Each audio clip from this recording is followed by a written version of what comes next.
everyone who has subscribed, shared, commented on every of our video. You hold a special place in my heart. Thank you so much. Today I'm going to be discussing with one of our sponsors. If you've ever watched our videos to the end, you would know that we're being sponsored by two companies, and today I will be speaking with the CEO of Team Prosper. Stay tuned.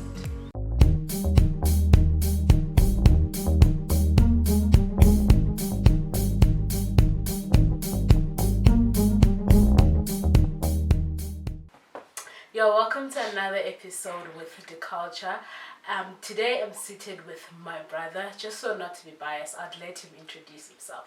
You're welcome. Please blow us away. Tell us who you are. My name is Ezekiel Prosper. I'm a financial consultant in the bond origination space, commercial bonds, and so on and so forth. That's amazing. You're welcome to my show. So yes, you are wondering why do I have him here. It's just there is something that is probably bothering all of us that I wanted to discuss with him today, and that is, why is it that people in leadership position, why is it that their children or their family are faced with so much expectation that it becomes way too much sometimes, that you do not understand?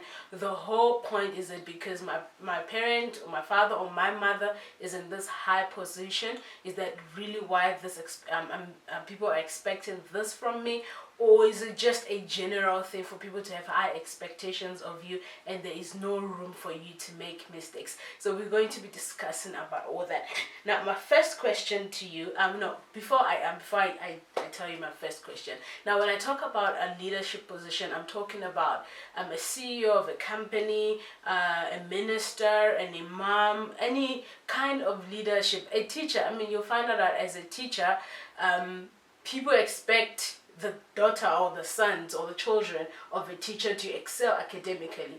And it turns out that there are students that are just students of teachers that are not academically intelligent, and people just think just because their parents are teachers, they should do well. So we're generalizing on that level of leadership. So my first question to you is, why are there expectations from people, from children or the family of people that are in leadership position in the first place?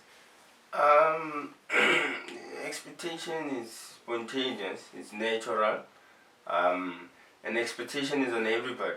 Doesn't matter where you come in from, what family you are born into.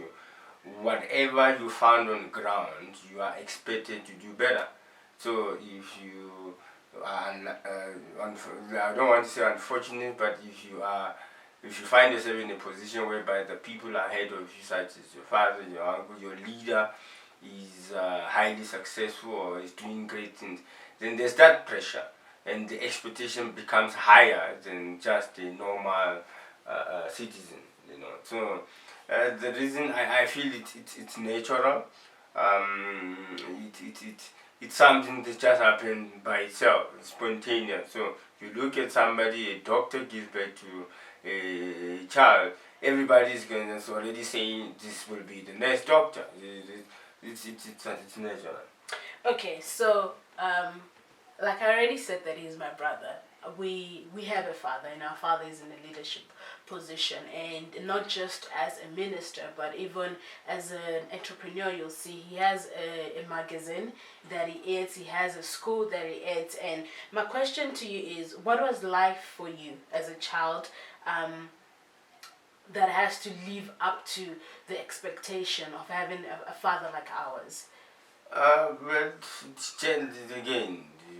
If you're born into a family of leaders, it's always the pressure, because remember, your children are your representation as well.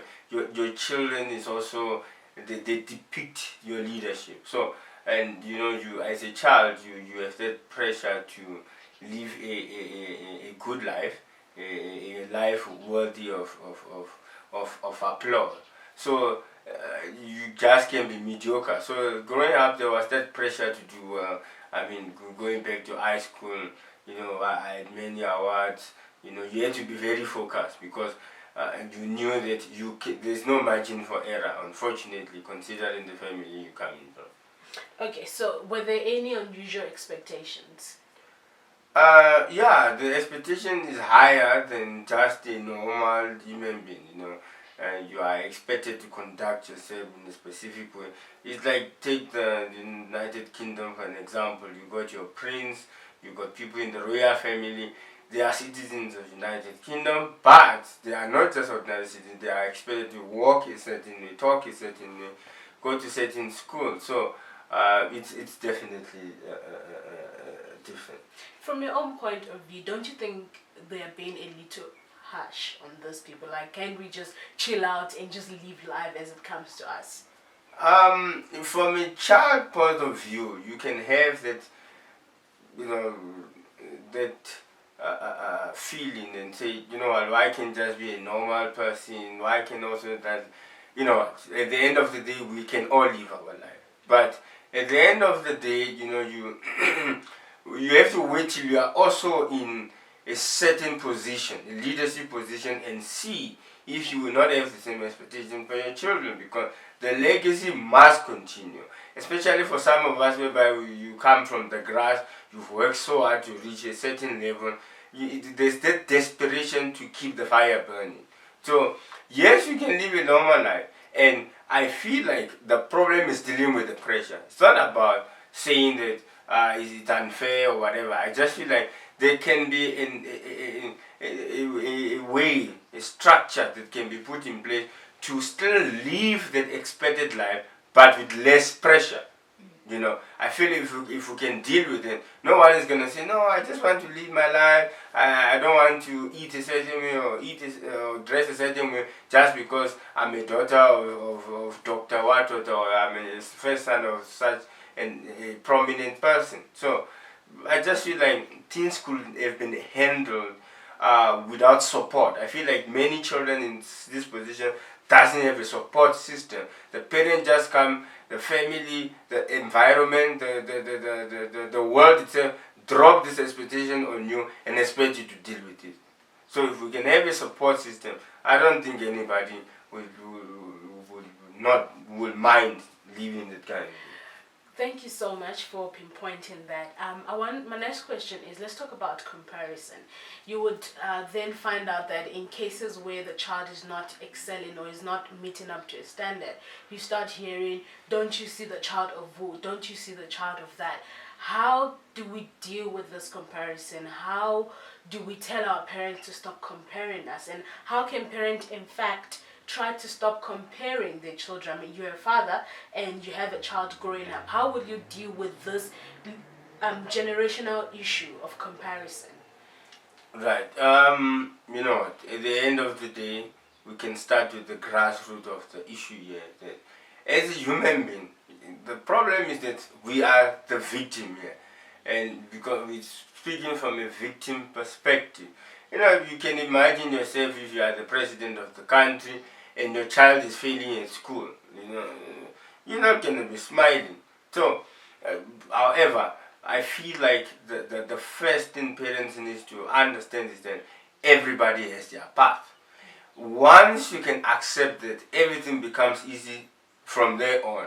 You are able to give your child an opportunity to fail and succeed. You are able to guide them in whatever direction they choose to go. So, as a parent, my advice would be, first of all, understand that your child doesn't have to go the same route that you are going. As a matter of fact, if you track yourself, your generation 2 or 3 generation backward, no one in your family was doing what you were doing. So imagine if they also did not permit you to go that way. How would you be able to be so proud of what you do and want your child to also go in that direction? So understand that we all have our rights to live the kind of life or go in the way that we desire. And of course, you can promote the advantage of what you do to your child. As a matter of fact, automatically our fathers, mothers, or uncles, or whoever is ahead of us are an automatic role model, especially if they are doing well.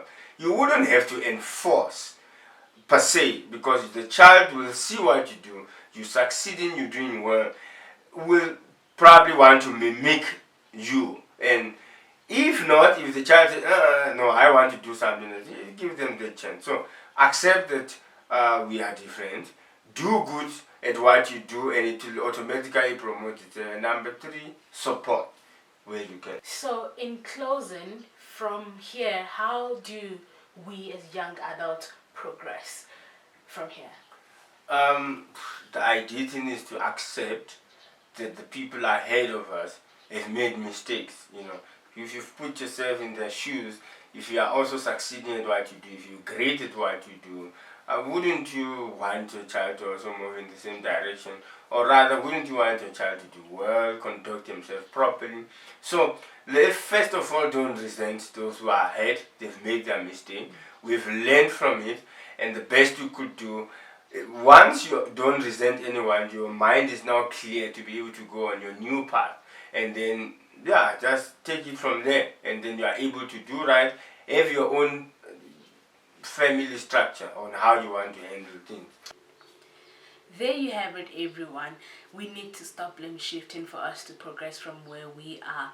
Those that have gone ahead of us have done their bits. They've done their bits in the best way they know how to do it. It is our turn to do our bits and make sure that the generation coming behind us do not have to complain about the same thing we are having to complain about. And for those that are ahead of us doing excellently well, please remember that we are trying to follow in your step, or at least trying to be the best that we can be in our own way. Encourage us and don't make life a little too difficult for us. Thank you so much for watching this episode. Stay tuned for another one. Thank you.